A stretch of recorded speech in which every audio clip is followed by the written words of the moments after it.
Natin kung ano nangyari na sa isa nating kasama. Bakit huminto? Biglang huminto eh. Kaya ano nangyari? Ano nangyari? Ka-overheat ni! Kahugas ni. Hindi ano lang yan. Tumaas yung temperature. Kahataw kasi.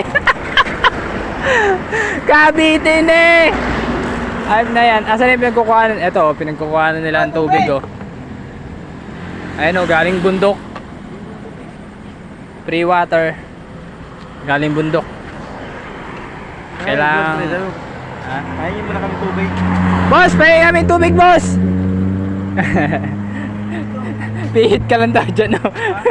Pumihit ka lang daw dyan. Ayan, ito muna kami dito sa tabi. Magtubig muna at aahon, tataas ang temperature. Yan, sakit talaga ng mga Japan guys, lalo na pag nakakaranas na ng ano, ng overheat. Siyempre, iba-iba kasi yung paa ng mga driver eh. Yung paa ng mga driver, iba-iba eh. Yung iba, simbigat ng bakal eh. Ha? Ano lang sa akin pre? Tubig ba sa'yo? Ano sa akin? Energy Choco sa akin. Dalawang klase. May tubig ka ba dyan dala? Ha? Oh, meron isa. Woo!